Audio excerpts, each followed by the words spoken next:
fraților, și bine v-am regăsit la un episod de data asta, un episod foarte, adică nu foarte scurt, dar un episod destul de scurt în care vreau să vă anunț că mi-am făcut un server de Discord, linkul îl veți avea în descriere și da, avem aici niște voice chat-uri.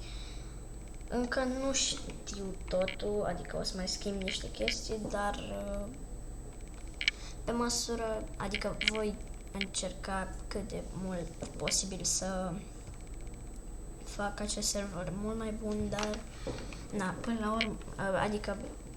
acum încerc să-l fac încerc să-l avansez, doar că nu prea știu cum să fac chestiile, așa că voi avea nevoie de câteva tutoriale pe YouTube, dar nu este problemă.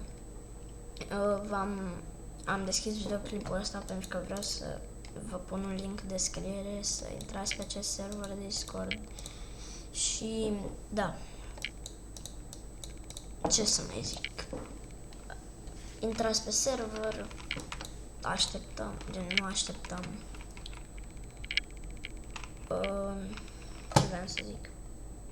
așa, vă așteptăm să intrați, nu știu, poate intră, poate nu intră. O să facem mai multe chestii pe acest server, dar că nu prea am ce să fac, așa că voi face tot posibilul să fac